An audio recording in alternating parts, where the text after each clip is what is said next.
Hey friends, welcome back. Sean here from SGT Report and the sgtreport.com website. So happy to have you back, and so happy to have back my friend Gonz Shimura.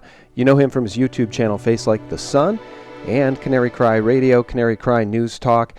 Gonz, welcome back. Thanks for having me back. It's great to have you back. You know, the last time we spoke was on November 21st. Wow. November 21st. We tried to expose their evil deeds, and 27,000 people took that ride with us. I think that was one of my better interviews in a long time. I love the way you shoot, man. You're a straight shooter, you're a Christian, and you're just trying to help humanity. So happy 2017, brother. How are you? Good, and happy New Year to everybody. And yeah, I listened to your interview with Melissa and Aaron Dykes, and man, I love those guys. They make great videos on YouTube, and the topic of religion came up, and you had mentioned that some people in the audience don't like religion being brought into some of the things you talk about. But the honest truth is that not necessarily religion, but this spiritual component and this esoteric component is so prevalent when you start looking into the elite, into what they do. You're going to come across it, you're going to have to deal with it, and you're going to have to come to your own terms with it. So it's just one of those issues where the more I dig into this stuff, the more my personal faith is confirmed in a very strong way. That's not your traditional televangelist kind of Christianity. That's not the crux or the real meat of what Christianity really is. I just encourage everybody to keep an open mind with that stuff and see how it ties into the bigger picture of where we're at in human history. It's some crazy times we're living in, and what it all means and where it's all headed. So I think it gives a unique perspective that people can consider as part of their worldview. I agree with you. It comes down to spiritual warfare. You and I talked about that the last time that you were on, and it's increased my faith too, because we know what the elite believe, right? If you take a look at Pizzagate and you want to go down that road, you ultimately fall down the rabbit hole into this satanic paradigm that the elite seem to embrace. And it sparked a thought, and I want to read this to you. This came to me yesterday, January 2nd. We're having this conversation, guys, on Tuesday the 3rd. And this is from my friend James Perloff. And one of the videos that I did recently is an interview with James Perloff about his Darwinism books. And the video is called "The Elite Don't Want You to Know God is Real." James sent me this message yesterday, Gonz. Listen to this. He says, "Sean, this email just came in. Wanted to share it with you." And it says this: "Greetings and salutations. I'm a huge fan of yours, and your guidance and knowledge has helped me greatly both in my search for faith and quest for science and religion. I was becoming an agnostic a few years back until I happened to find a video titled, 'The Elite Don't Want You to Know God is Real. Here's the Proof,' via YouTube. I hastily clicked it, and without a doubt, I left satisfied, surprised, and astonished. The video is enough to send chills down the spines of those hardcore scientific atheists which miss the most important details."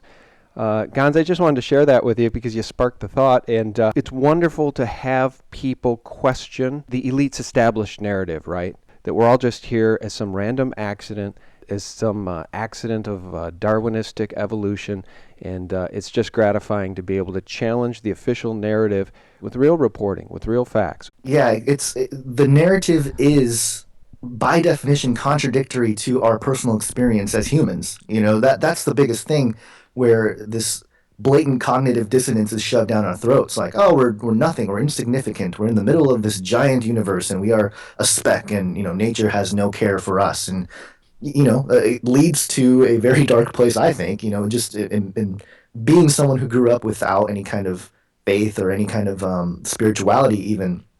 I can attest to that. I just know that it sort of defaults on a darker thing, and you sort of grasp for things that make sense to you, and you often find yourselves in pretty dark places. And the thing is, when you look at the elite, you're so right, and that message is so amazing, because the things I think we are going to see 2017 and on, and it feels weird to even say that, right? 2017, it just sounds crazy, but I think some of the things we're going to see moving forward is going to be pretty weird, crazy, mind-blowing, all that stuff. And what I mean by that is, we just went through this election, and WikiLeaks was a big part of it. It really revolutionized a whole movement of people waking up to this reality that we are being controlled, we are being fed these lies, and there's been a split in terms of the elite going one way and the people saying no, we want to go another way.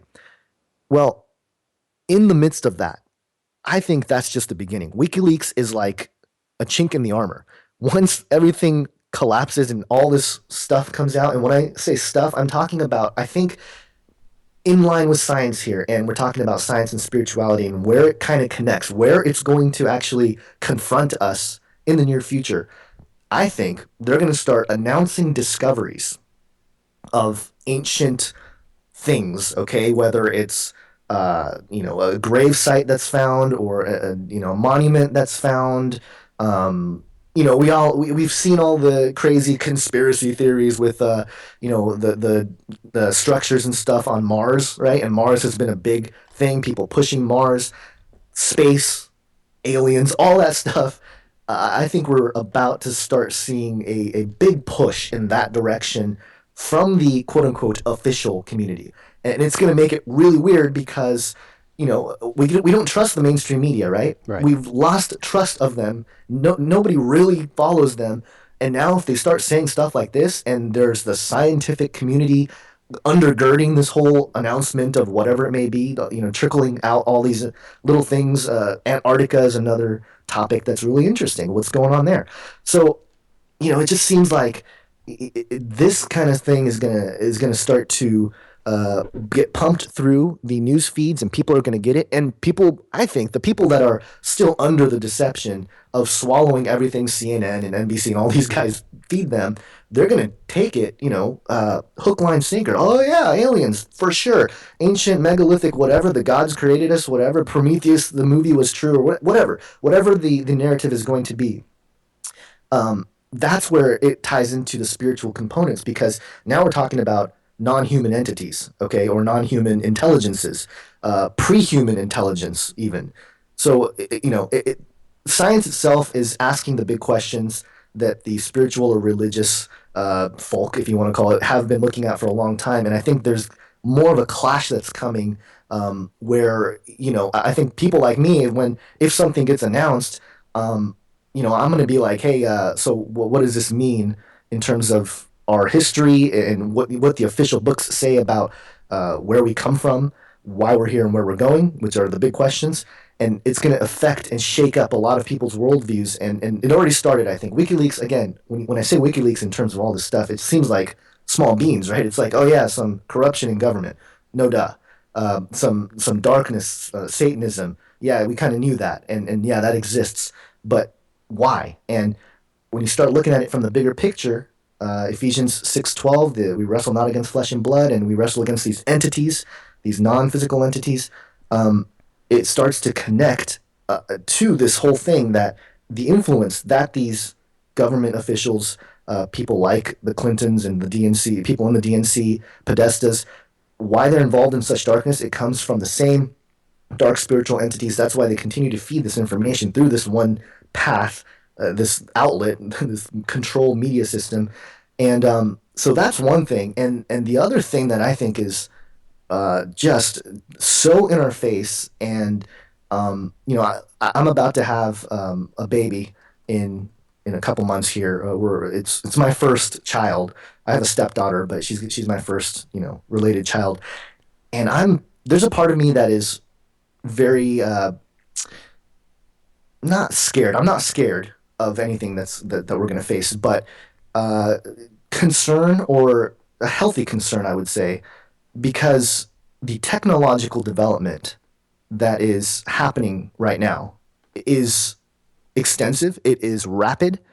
It is happening so quickly that people don't even realize what we're building. Like, we're building it without even knowing what we're building in terms of our own enslavement.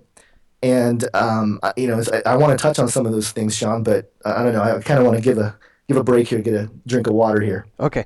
Well, you know what? I jotted down a few things before we even started the call. You and I had no agenda. Like, you didn't know I was going to bring up the God is real thing in the James Perloff email. That just sparked. I looked for that email from James while you were talking because you sparked the thought, and then I shared that.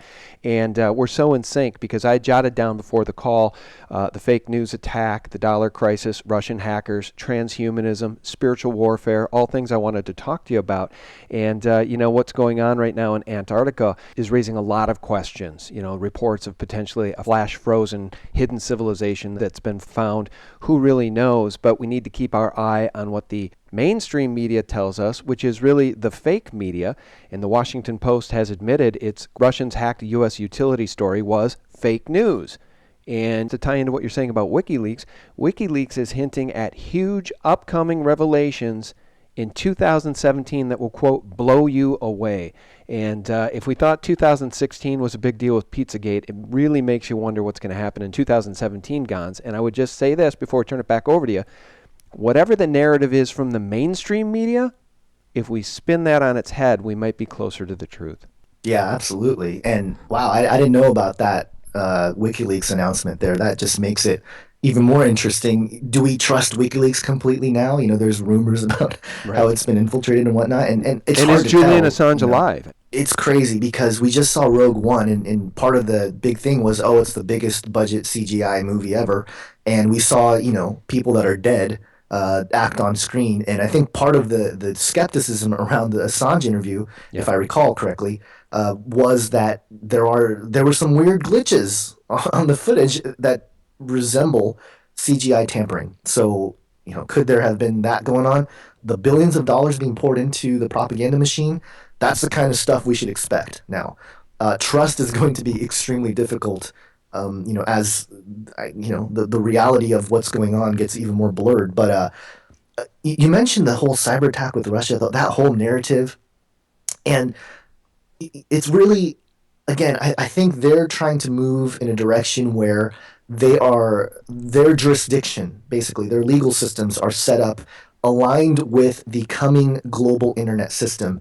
And it's here, folks. I mean, I can't even tell you. Let me just pull up some things here. And I mentioned this in the Canary Cry News Talk. You can go to canarycrynewstalk.com and listen to the episode, the most recent episode, Beast Corp 2017. But I cited Peter Diamandis, who's a billionaire, and he came out with this list of things that are going to the 10 tech trends from the last 12 months, and he cited basically stories surrounding that each topic 1 through 10, and I outlined number 1 on the list, which was we are hyper connecting the world, and the prediction here that Diamandis makes is that by 2022 to 2025, every human on the planet, approaching 8 billion people, will be connected to the internet. And that's 8 years away, guys. Like, not even that long, okay? Or if you want to say 2022, then we're talking even less, 4 or 5 years. So how is that going to happen? Well, there's a big move right now. Freeing the internet for 1 billion people in India. There's one of India's richest men poured in $20 billion in a mobile network to bring lightning fast internet to millions of people for free. Okay, it's called Jio, J-I-O, and it's a 4G network. And they're saying by 2018, 100% of India will be covered by this infrastructure. And we saw the cash pool in India. Do you think this has something to do with this giant, basically free internet system for the entire country? No, that's I exactly would say right. absolutely. No, absolutely. I think you're absolutely right. I was just going to say the same thing. They're going to take the cash from the people so we cannot transact privately between us. Everything will be under government control, and then they're going to roll out this slippery free internet for everybody. I mean, how many people that live on the edge of poverty in India, which is probably more than half, probably 500 million people or more, 800 million people? Isn't it 1 billion people in India? I mean, how many of those people need free internet? Meanwhile, the government strips them of their cash and their liberty, which is what we see rolling out all over the planet. Australia to ban cash, There's talks of banning cash here in the United States, in the European Union. These bankers want to take the cash and they want to roll out their New World Order agenda. And, I think there's a great awakening, Gonz, and I wonder if there's enough time for the whole world to awake and fight back. Because if the people in India aren't going to fight back against this cashless society, if the people of Australia aren't going to do it, then I think the bankers are going to get their way. Yeah, 1.252 billion in India, according to Google here, Wow. in 2013. So that's 1/8 of our planet, and if they're not going to fight back, let me just read for you, just because this is so relevant in such a bizarre way. Okay, and I bring it back to that whole conversation about religion. Revelation 13. Chapter 13, verse 16 and 17. Here's what it says. It's a very famous passage, but let me just read it in the context of what we're talking about. Also, it causes all, both small and great, both rich and poor, both free and slave, to be marked on the right hand or the forehead, so that no one can buy or sell unless he has the mark. That is the name of the beast or the number of its name. And this idea that you can't buy or sell without the mark, and the internet system being built, and this isn't just India either. Google Loon is finally launching. And I don't know if you knew about this, Sean. Google has a 5G solar drone internet service that they're creating. It's pretty much done. It's called Project Skybender. It's a secretive 5G internet drone initiative, and it's supposed to be 40 times faster than 4G. So yeah, there's that. Facebook has the Zuckerberg drone up there doing internet stuff. Right. This one I found really interesting. Viasat plans 1 terabyte internet service. It's a U.S. based satellite company that's teamed up with Boeing to launch 3 satellites to provide 1 terabyte per second internet connections. That's ridiculously fast, okay, compared to what we have now. To remote areas, aircraft, and maritime vehicles. So this is the satellite's scheduled to launch in early 2017. This is basically the military-industrial complex internet system for the public to know about.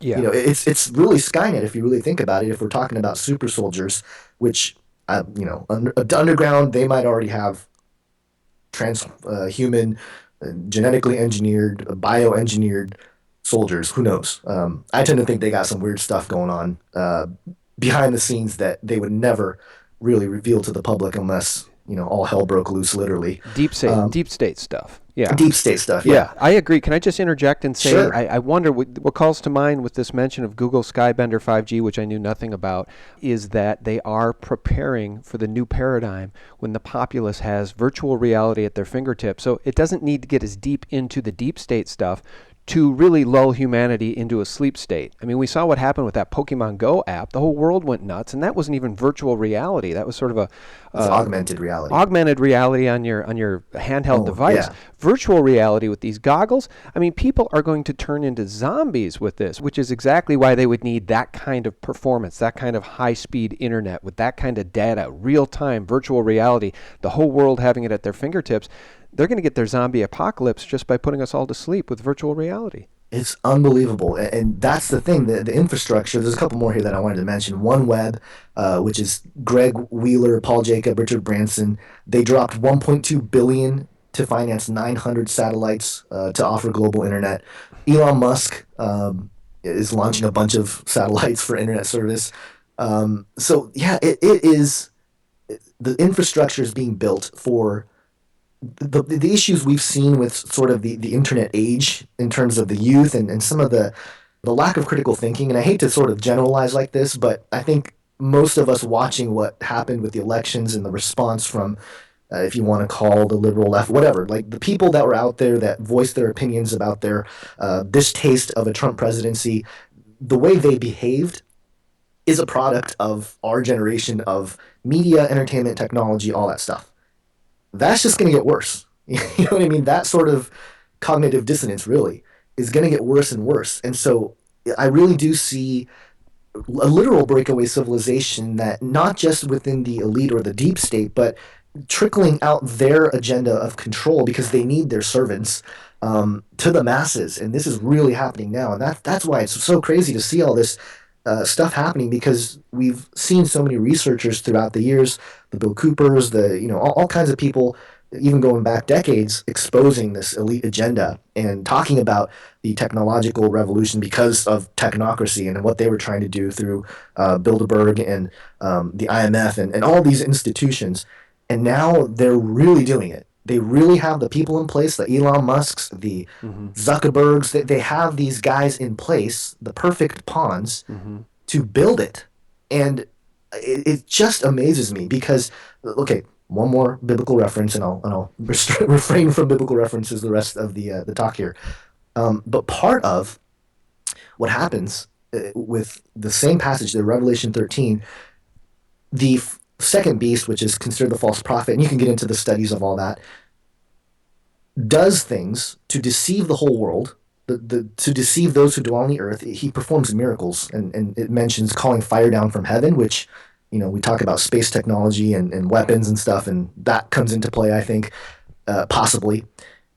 But it deceives the whole world, telling the people of the earth to make an image for the beast that was wounded by the sword yet lived. And again, lots of interpretations and stuff going on there, but the part I wanted to point out was this idea that he makes the people build the image.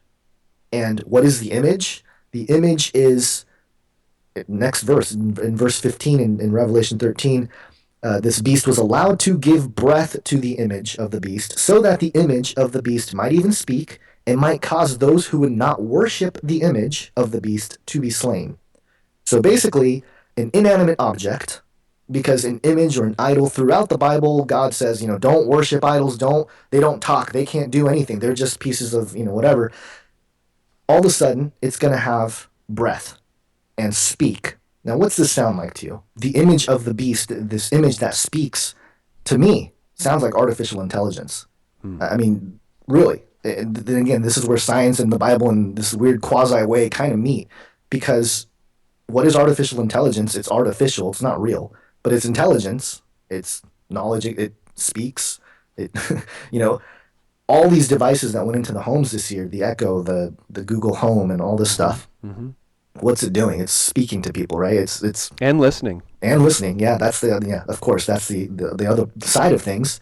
But notice that it's the Bible tells us that this image will speak, and if you don't worship it, it can slay you. Now, we haven't gotten to that point, but it seems like that's where it's leading. If you think about the controllers of this technology and the agenda of this technology, of what they want to do to reduce population, to control populations, this is what we're talking about. It was written down by a guy living as a prisoner on an island 2,000 years ago. Somehow he had insight into some of this stuff happening.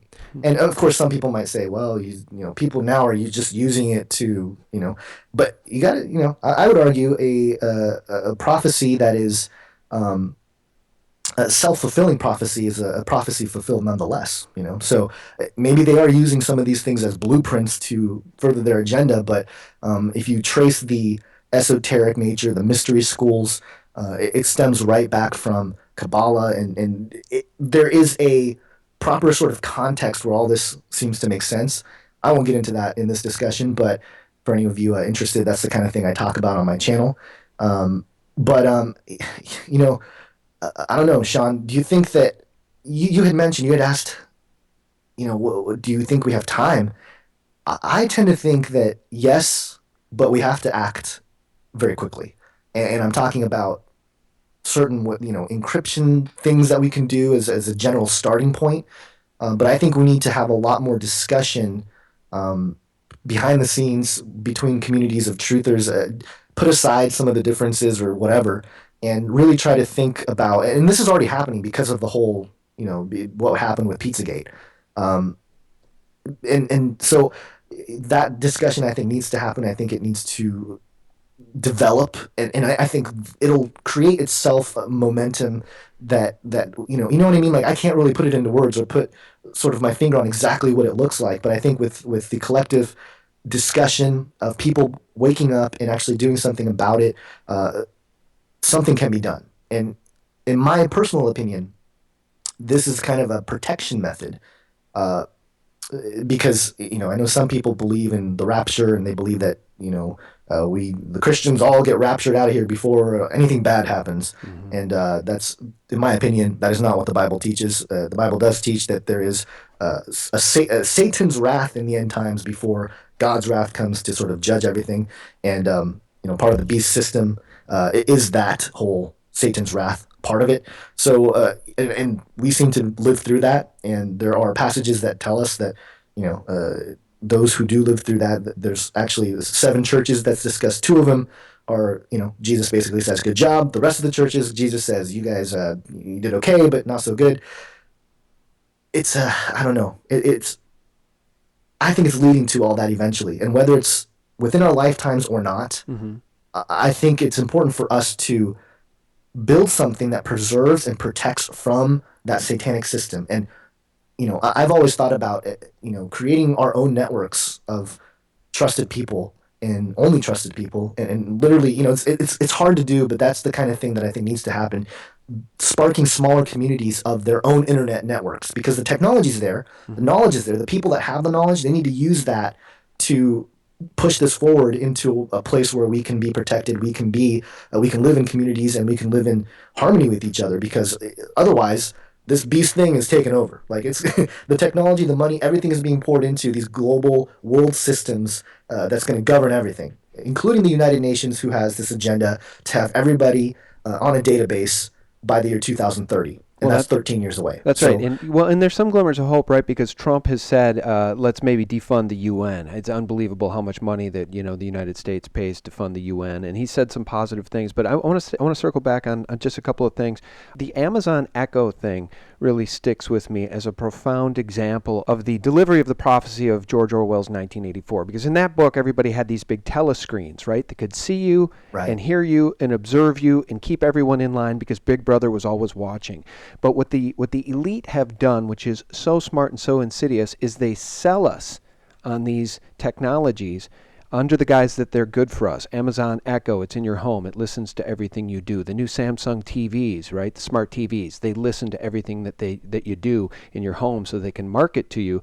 And of course, the NSA is recording everything, every single phone call, every single email.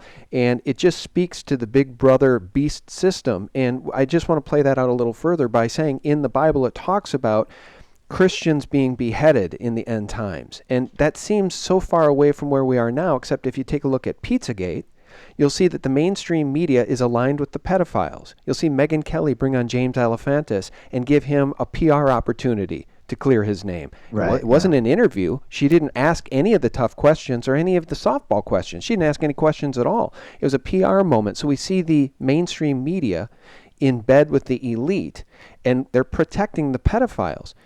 It's absolutely stunning, because if they're willing to protect the pedophiles, and we know the pedophiles are satanic, and there's these satanic, global pedophile rings, would it not stand to reason that if this thing could play out, the entire system would be aligned against Christians, and they would line everybody up to be beheaded?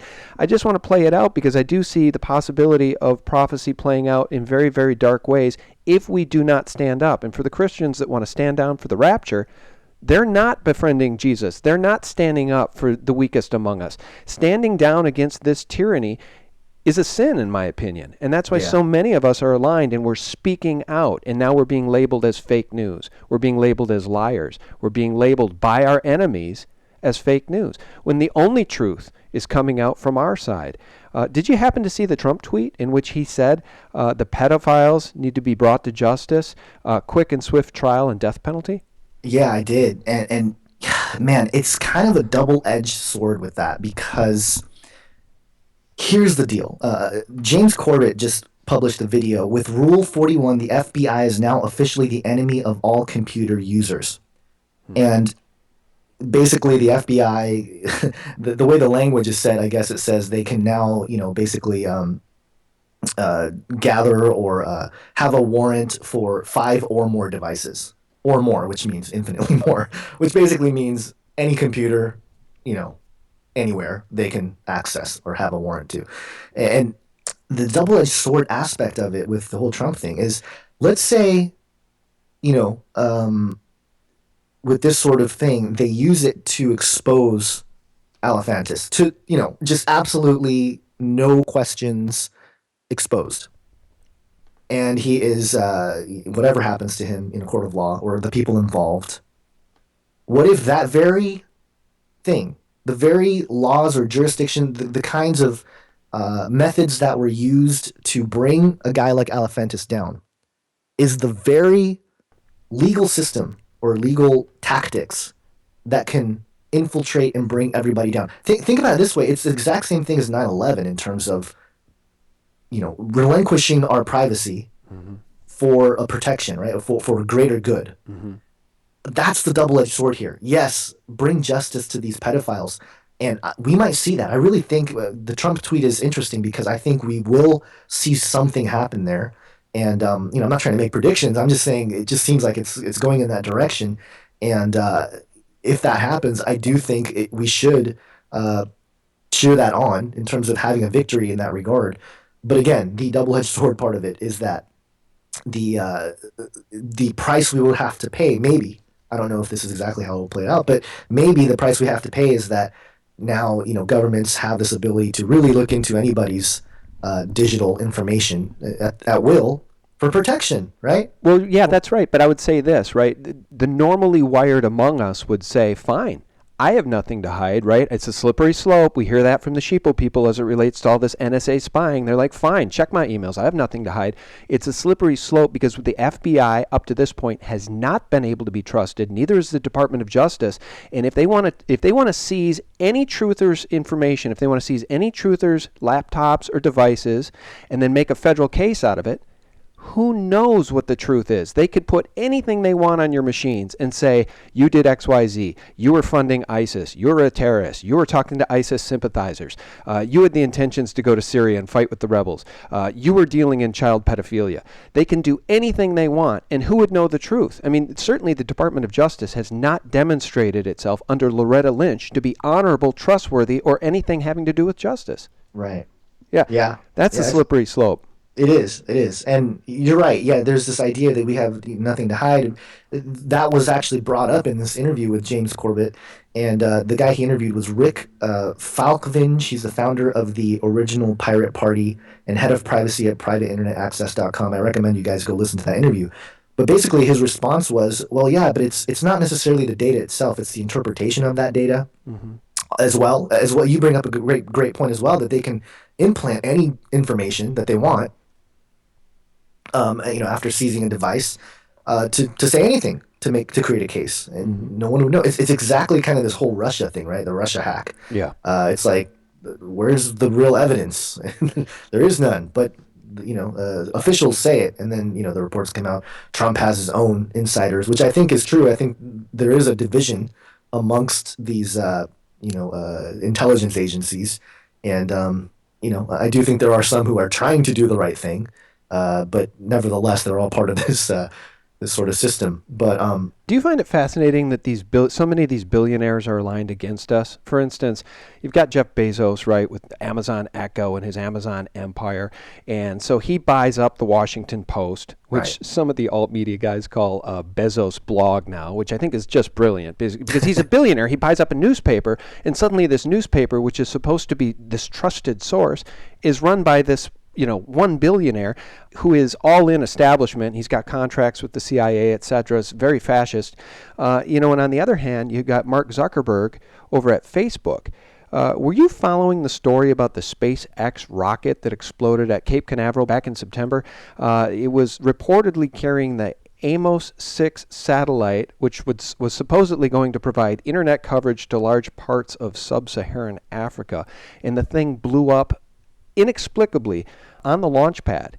And, we were talking about deep state, we were talking about UFOs. Let's just go there for a second. Did you see the little drone, for lack of a better description, the UFO that flew by at the moment of the explosion at extremely high speed? It was not a bird, and it flew by in just a couple of frames. You have to slow this thing down to hundreds of frames per second to see this object fly by the moment that satellite blew up. As we talk about the deep state, we know Ben Rich the former Yep. head of Lockheed Skunk Works, had said before he died, whatever you can imagine we can do. We already have the technology to take ET home. We can visit the Yep. stars. How much of that do you think is accurate, and how much of what we are seeing today do you think is infighting between powerful factions of the deep state? Yeah. The fight over technology is real. I think there is a. I think what's happening here is there is a throne at the top of the pyramid, and there's a race to get there. And there are billionaires, but there are factions, right, that sort of produce these billionaires, maybe, Right. and they're using them as pawns, kind of. Yeah, I do think there's some sort of battle going on. I do think somebody right now has access, or maybe a couple groups have access to high level technologies. And I actually did a study. I actually wrote a book about this that has never been published, and I get a lot of flack for that. I think people want to read the book. I just need to edit it and make it readable. But basically, it's about the secret space program, and it goes back to obviously World War II, but even before then. Something that doesn't get covered enough is the airship mysteries. Where in the late 1800s or mid 1800s, even according to some accounts, people met these well, they said Middle Eastern or Asian looking people that basically came in a floating device, again back in the 1800s, and kind of like a floating ship. And it's a mystery again. And there's a guy who made paintings or drawings of it that's really interesting. But it goes back also to Tesla, his technologies of what seemed to be free energy, but also World War II and what happened at the eastern end, the Asia side, with Operation Golden Lily, where MacArthur and some of these other guys, I can't remember the exact names now, basically came across all the riches that Japan had looted from China. Now, thousands of years of Silk Road trade going into China, lots of precious goods, metals, that kind of thing. And Japan came in during World War II and wiped it all out and took all that treasure to the Philippines. And this is a famous story.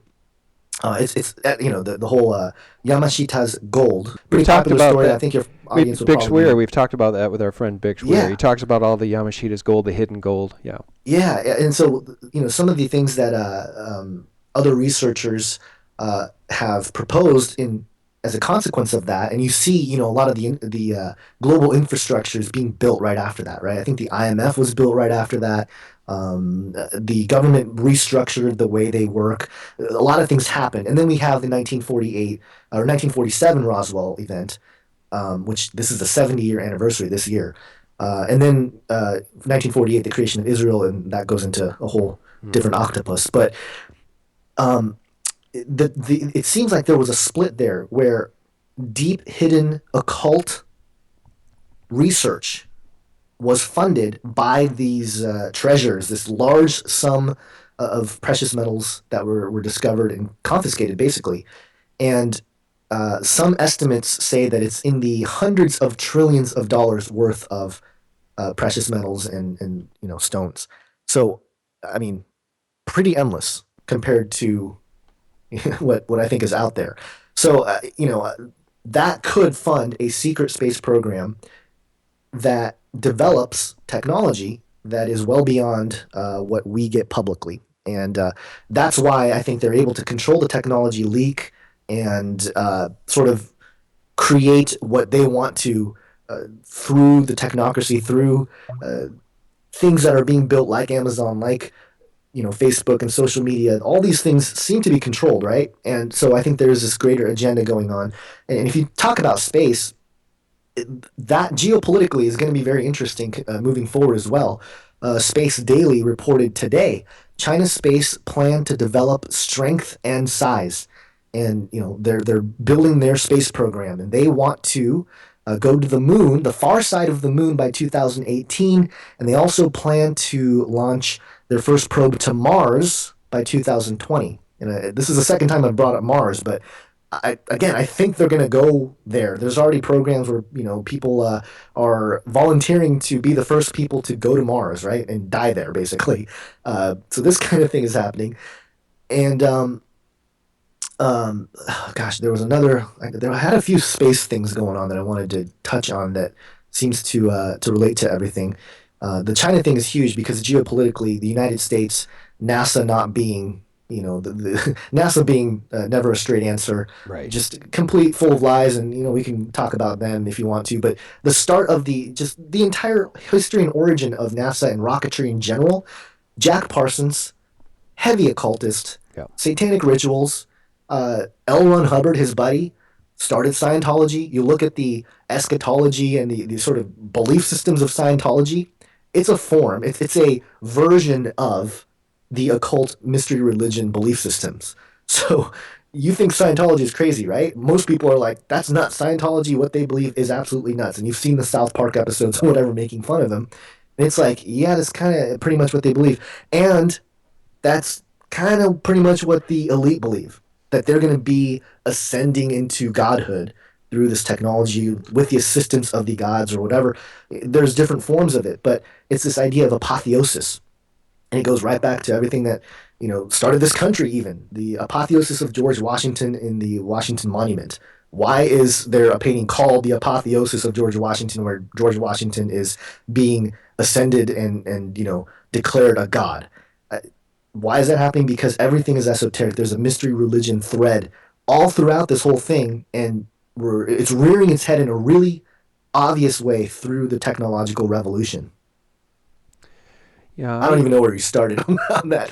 I kind of just went off on a rant. I think we were talking about space and aliens and stuff. yeah. Well, we're talking about deep state, and you mentioned Yamashita's gold, and it triggered my thought about the trillions of dollars just more recently missing from the Pentagon. And of course, Joseph P. Farrell, Catherine Austin Fitts have conversations about this ad nauseum, about the deep state, about the missing trillions, about the essentially off-terrestrial civilization, the breakaway civilization that could exist and very well may exist. I mean, they remember that old hacker Gary McKinnon Yep. from the UK, who said that when he hacked into a NASA server, he was able to see some evidence of what he called non-terrestrial Navy officers. So we have this NASA program, which is the public-facing program, which of course then they dismantle the program, right? No more space shuttle for the people. But the Air Right. Force can have its private little shuttle that flies around the globe for a year, and any benefit of technology, information, or otherwise that come from those secret missions is classified, right? So everything for the state, nothing for the people. In my history of looking at these subjects, we've come across the really fringe areas of conspiracy where there's stories of I don't remember the guy's name off the top of my head, but he basically stated that he wants to be president, or he was told he was gonna be president, and he was with President Barack Obama at the time, Barry Soetoro or whatever, in a jump room to Mars. So it gets crazy. I think some of that is disinformation. Obviously, I don't know that that's true. Right. No way to verify that stuff, but there are people and some of these memories and stuff of that stuff, the mission to Mars, time travel. I think that comes out of ritual abuse as well, because what happens with certain people with their psychology, when there is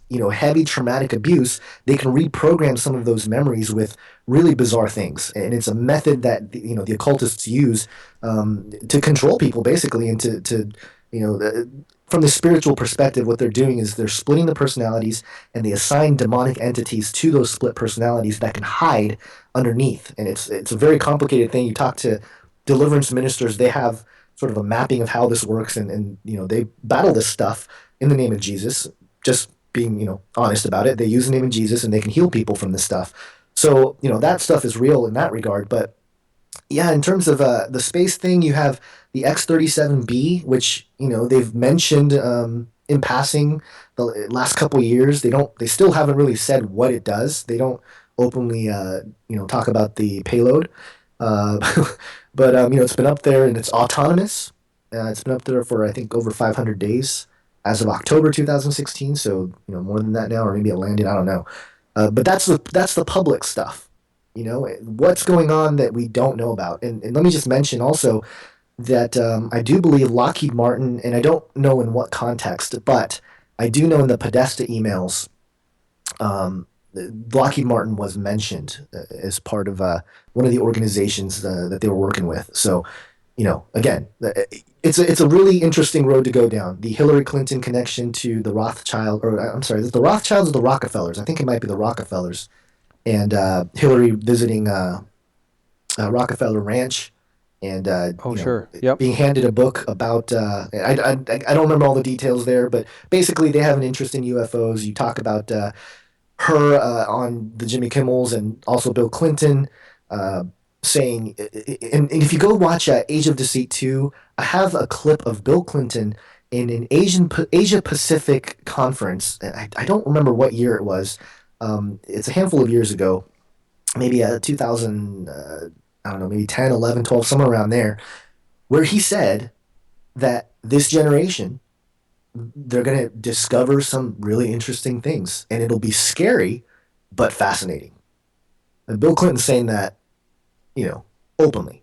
Uh, so what do they know, or what do they think, and what do they plan to do in terms of revealing some of these realities going on in terms of quote unquote aliens or uh, ancient histories, hidden knowledge, and I tie this back to the whole idea of we're going to see some crazy things. WikiLeaks is just the beginning of what we saw because of this sort of sentiment that's been out there for a long time, and this pattern of confirming certain aspects of conspiracy theorists and sort of using it, and that's the part of it that is also concerning, using those sort of revealings to co-op, to sort of, yes, allow an awakening, but also use it as an opportunity to rake in a certain way. And I think technology is a big part of that, as we've been talking about. Um, because here's the deal with technology, we're going to see even more amazing things. And one of the things, an area that I think is going to be very difficult for people to deal with in terms of what's coming, is the end of cancer and disease. You know, why, who wouldn't want the most advanced cutting edge technologies to heal cancer? To live longer. Um, Specifically with cancer, they're really making some huge strides. That's going to be a big victory. And I think in reality, yeah, that's a great thing. But think about that. A lot of what cancer comes from is a purposeful manipulation of our food, Mm-hmm. of things we consume in the water. Mm-hmm. Uh, it was a deliberate Vaccines. operation. Yeah, vaccines. Yeah. Yeah, and the solution that they're proposing is largely genetic engineering. In China, CRISPR-Cas9 technology has already been used. The first human trials have happened. The NIH, which is the National Institute of Health, uh, is allowing human trials with CRISPR, with 18 different cancer patients. So this is happening, guys. I mean, we're going to see some of these things, and it's going to be framed as good. Mm-hmm. But how do with your parents who might be struggling with cancer, and you have an opportunity to genetically engineer them for them to live longer? Some people are going to have to face those kinds of decisions moving forward here, and that's the kind of thing that I think we're not ready for. We're not ready to face that kind of moral, ethical stuff. Uh, at the sword of technology, um, and it's going to be something that we each have to sort of face. And to me, it's kind of one of those things where, believing in an afterlife, believing in true justice in this world, there is something good coming, and there's something beyond this life, and it's not so important that we grasp so hard to this life because there's something more. Yeah, no, 100% agree. And just to round out your thoughts there, you mentioned the Rockefellers.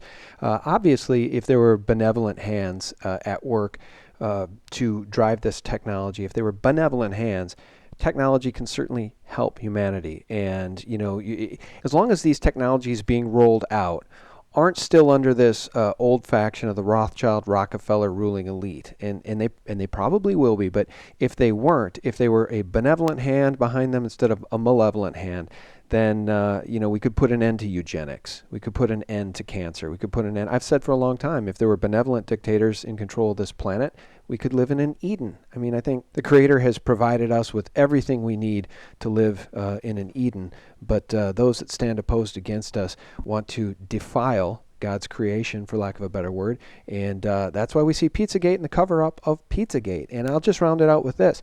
Did you happen to see the Ben Stein movie called Expelled? Yes. Okay. Yes. Do you recall at the end of that movie, Richard Dawkins, a hardcore Darwinist, is basically asked by Ben Stein to defend his belief that we all came out of the primordial sludge. And he couldn't do it, because the further he went back in time to try to explain the first single-celled organism and how life was sparked from that, he basically came back to aliens. He said it could be that life was seeded here by aliens. Now, is that not just as big a leap as just admitting that life was designed here by a creator? That made a profound impact on me, because even the most hardcore atheists, the most hardcore Darwinists have a very hard time explaining how the beauty of life came about on this planet. And to me, that really strengthens my faith. Yeah, absolutely. And there's a flip side to that, that yes, there's a creator. That revealing of who that creator is, I think, is part of a great end times deception. Yeah. And I'll just leave it there, because I'll go off on a huge rant again if I don't stop. Well, and call out the documentaries. You've done such wonderful work on YouTube. Just name a couple of your favorite documentaries that you've made. I've only really made two major documentaries. It's Age of Deceit, Fallen Angels, and the New World Order. And that was published back in September of 2011. I think I'm nearing 4 million views on my channel. It's been mirrored a bunch of times, and there's other channels that mirror the video that have millions of views that I have no control over. But it's great. The message got out there. It was kind of crazy how, I guess, semi-viral. It's not like crazy viral, but for back in 2012, when people started to share the video, it went way bigger than I ever thought it would. I thought it was just going to be something. It was more something I had to get off my chest. But then back in 2014, I released Age of Deceit 2, Alchemy and the Rise of the Beast Image. And really the same sort of undergirding idea that technology is basically mystery religion, alchemy. They are literally fulfilling the alchemical dreams by, developing the technology and the science and everything to a point where they can control it at this level. And I explore that line of thought. Where is technology going? Where did the inspiration really come from in terms of some of these developments, and why so sudden? Why were we such a agricultural sort of horse and buggy kind of civilization for thousands of years, and then boom, all of a sudden, technology, and 100 years goes by, internet, and 2 decades goes by, global internet with drones and satellite. I mean, you think about the arc of history; it's remarkable what's happening now. So, I explore some of those ideas. Those are the two main documentaries: Age of Deceit 1 and 2. You can look them up on YouTube. Yeah, and you mentioned the Grand Deception, and we'll come full circle here as we round this thing out. I mentioned CERN and the Gothard Tunnel opening ceremony, Pizzagate, the satanic influence that is now in the wide open, and frankly being covered up by the mainstream media, which is controlled by in this country anyway, by 5 or 6 major corporations, and just follow the money in regards to those corporations. But I'd also throw into the mix, I guess they're not documentaries, I view them as such when I listen to them, they're powerful. Your interviews with Anthony Patch about CERN, I think, are must listen. So I would direct everybody to check out the Face Like the Sun YouTube channel and listen to those CERN interviews that Gonz did with Anthony Patch. Yeah, it's a CERN Watch. If you search CERN Watch, you'll find a whole list of videos I've done on CERN, which, again, for you atheists out there and hardcore materialists, you look at CERN, just take what the physicists are saying. They're saying we want to reach into other dimensions. We want to pierce a hole in our reality. This is not, crazy talk anymore. We're living in a science fiction world now. CERN being a machine that can potentially create black holes, right? And that was kind of the scare when they first really started getting into the public about 10 years ago. And then Stephen Hawking coming out recently saying black holes might be wormholes into other dimensions, other worlds. You put the 2 and 2 together, and they're building a giant portal at CERN. And it's like, This is not me making stuff up. This is according to what the scientists themselves are saying and putting 2 and 2 together. So again, remarkable times that we're in. Yeah, absolutely. And the CERN movie Symmetry will shed some light, too, on what Gonz is saying here, guys. And again, CERN, I think, is very, very interesting because most of our friends, neighbors, and colleagues have never heard of it. They do not know about CERN, and it is the most complex and expensive machine, at least public-facing, in the history of the world. And most people don't even know it exists. Yeah. So much going on behind the scenes. Guys, this is why you have to subscribe to Face Like the Sun. Gonz Shimura, a friend to humanity, a friend to SGT Report, and just a friend in general. Thanks so much for your time, Gonz. I appreciate it, Sean. You're the best. No, you're the best. And remind people, how can they get Canary Cry Radio? I was gratified to be invited to be on with you and Basil. How do people listen to your Canary Cry Radio broadcasts as well? Go to canarycryradio.com, and that's where we post the podcasts. We have 114 episodes. You're 113, and we should have more episodes, considering the fact that we've been a podcast for, I guess, almost 5 years, which is crazy. Actually, yeah, 5 years. But we also have been doing Canary Cry News Talk, and you just go to canarycrynewstalk.com. And that's a weekly thing, about a half hour, where we just, rant about the things going on in the news and fake news, which made the whole thing interesting. We started the podcast actually just a couple months before the fake news thing happened. So, it just made it a lot easier for us to talk about something every week. But those are the two places you can check out some of the podcast material that I have out there. All right, very good. And guys, remember, subscribe to Face Like the Sun on YouTube. Gonz Shimura, thank you. Thanks, John. And guys, thanks so much for tuning in. We appreciate your support. Click that little bell up there on YouTube. That'll give you the new updates every time we post a video. YouTube's making it harder and harder for folks to get our content. Make sure you stay subscribed. Sometimes we hear that people are becoming unsubscribed when they didn't unsubscribe. So stay subscribed, and thanks for your support at sgtreport.com, thephaser.com, and thelibertymill.com. Real news 24/7. And happy 2017. God bless. How does Bank of America or JP Morgan not have a losing day for year after year in trading? It's actually impossible. Traders lose money, yet Bank of America and JP Morgan has not had a single losing day for at least a couple of years, as far as I know.